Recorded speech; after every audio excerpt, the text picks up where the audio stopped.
अगर आपको कोई नीचा दिखाना चाहता है तो इसका मतलब है कि आप उससे पहले से ही ऊपर हो।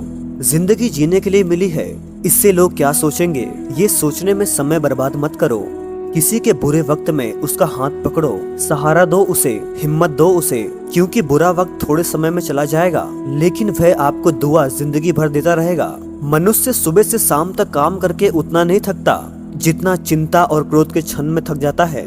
संबंध परमात्मा से अच्छे बना लो तो तुम्हें किसी की जरूरत नहीं पड़ेगी, तुम खुद सबकी जरूरत बन जाओगे। सलाह देने तो हजारों आते हैं लेकिन जब साथ देने की बारी आती है तो केवल भगवान आते हैं। जीतने के बाद तो सारी दुनिया गले लगाती है, क्योंकि जो आज आपके साथ है वह कल को आपके खिलाफ हो सकता है। बिना मतलब के कोई इज्जत नहीं करेगा, लेकिन खुद को इतना काबिल बनाओ कि लोग बिना मतलब के भी आपकी इज्जत करें। भगवान कहते हैं सोने से पहले तुम सबको माफ कर दिया करो और तुम्हारे जागने से पहले मैं तुम्हें माफ कर दूंगा। भगवान ऑक्सीजन की तरह हैं जिन्हें आप देख नहीं सकते लेकिन उसके बिना रह भी नहीं सकते।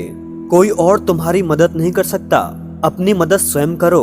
आप खुद के सबसे अच्छे मित्र हैं और सबसे बड़े दुश्मन भी।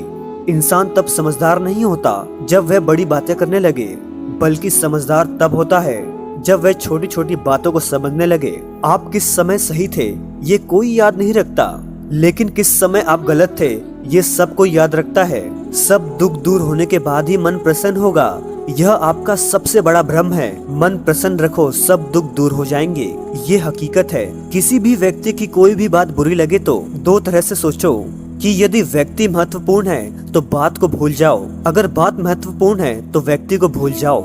रिश्तों का संबंध सिर्फ रक्त से नहीं होता, जो मुसीबत में हाथ थाम ले उससे बड़ा रिश्ता कोई नहीं होता।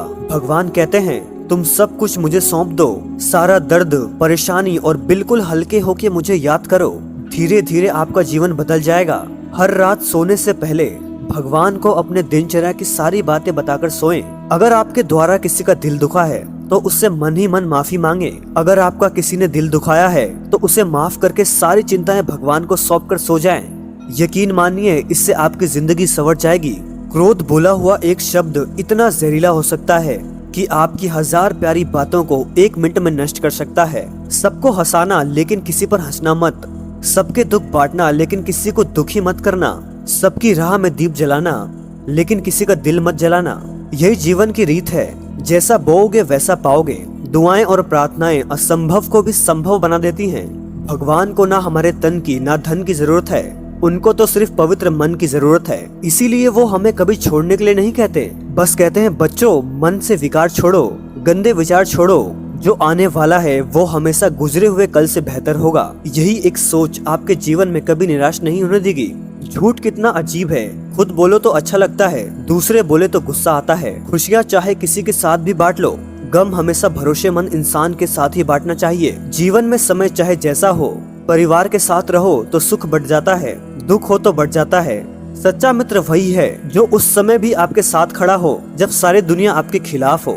आपके पास जितना भी है उसके लिए बार बार दिल से धन्यवाद कहें, हर वक्त कहें। यकीन मानिए जितना भी है वह जल्द ही कई गुना हो जाएगा। प्रार्थनाएं और ध्यान इंसान के लिए बहुत जरूरी हैं, क्योंकि प्रार्थनाओं में भगवान आपकी बात सुनते हैं और ध्यान में आप भगवान की बात सुनते हैं। श्री कृष्ण से कितना कुछ छूटा, पहले माँ छूटी, फिर पिता छूटे, फिर जो नंद किशोर मिले वह भी छूटे, फिर संग साथी छूटे, राधा जी भी छूटी, गोकुल छूटा, फिर मथुरा छूटा। श्री कृष्ण से जीवन भर कुछ ना कुछ छूटता ही रहा। नहीं छूटा तो वो था देवत्व, मुस्कान और सकारात्मकता। श्री कृष्ण दुखी नहीं उत्सव के प्रतीक हैं। सब कुछ छूटने पर भी कैसे खुश रहा जा सकता है, ये श्री कृष्ण से अच्छा कोई नहीं सिखा सकता। इसीलिए हमेशा खुश रहें, सदा मुस्कुराते रहें। जीतने का मजा तभी आएगा जब लोग आपकी हार का इंतजार करेंगे।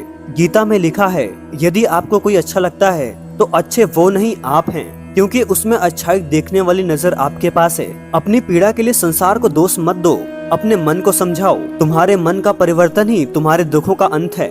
सोच और नियत अच्छी रखिए, फिर आपके कष्ट प्रभु स्वयं ही दूर कर देंगे। याद रखना भगवान से कभी उम्मीद छोड़ना नहीं और दुनिया वालों से कभी उम्मीद रखना नहीं। सुख दुख एक सिक्के के दो पहलू हैं। जहाँ सुख होगा वहाँ दुख भी होगा और जहाँ दुख होगा वहाँ सुख भी होगा। इसलिए सुख दुख के बारे में बिना सोचे निरंतर अपने लक्ष्य को प्राप्त करने के लिए प्रयास करते रहना चाहिए। एक बात हमेशा याद रखना किसी के सामने गिड़गिड़ाने से ना मोहब्बत मिलती है ना इज्जत। इसीलिए अपने स्वाभिमान को जिंदा रखो।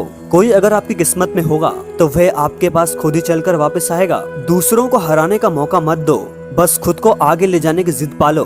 कभी हार ना मानने की आदत ही एक दिन जीतने की आदत बन जाती है। सिर्फ 2 चीजें ही मनुष्य के भाग्य का निर्माण करती हैं। पहला, स्वभाव। अगर आपके स्वभाव में विनम्रता, अच्छाई और गुण है तो भाग्य चमकेगा। अगर आपका स्वभाव क्रोध वाला है या आलसी है तो आपका भाग्य बिगड़ना अनिवार्य है। इसीलिए अपने स्वभाव को मधुर और आकर्षित बनाइए। दूसरा, आपकी वाणी। बोलना तो आदमी 2.5 साल की उम्र में सीख जाता है, परंतु कब, कहाँ और कैसे बोलना है उसे ये जिंदगी भर भी नहीं समझ पाता। जिसे ये समझ आ गया कि कब, कहाँ और कितना बोलना चाहिए, समझ लो उसे सफल होने के लिए कोई नहीं रोक सकता। गीता से बड़ा कोई सलाहकार नहीं, माँ की छाँव से बड़ी कोई दुनिया नहीं, भाई से अच्छा कोई भागीदारी नहीं और बहन से बड़ा कोई शुभचिंतक नहीं। इस मतलबी दुनिया में कोई मतलब ना रखो, और मतलब रखना है तो अपने मतलब से मतलब रखो। दुआएं मांगने से किसका भला होता है, मिलता तो वही है जो हमने बोया होता है। तुम नीचे गिर के तो देखो, कोई नहीं आएगा उठाने। तुम जरा उड़कर तो देखो, सब आएंगे गिराने। एक बात हमेशा याद रखना, अगर शराब की दुकान पर बैठकर दूध पियोगे तो तुम्हें शराबी का ही दर्जा मिलेगा। अगर किसी मंदिर में बैठकर पानी पियोगे तो तुम्हें एक संत का दर्जा दिया जाएगा। इसीलिए आप किसके साथ उठते बैठते हो, ये बात बहुत मायने रखती है। दोस्तों, आशा करता हूँ कि आपने इस वीडियो से बहुत सारी सीख ली होगी। मिलते हैं आपसे एक और नई ज्ञानवर्धक वीडियो में। धन्यवाद।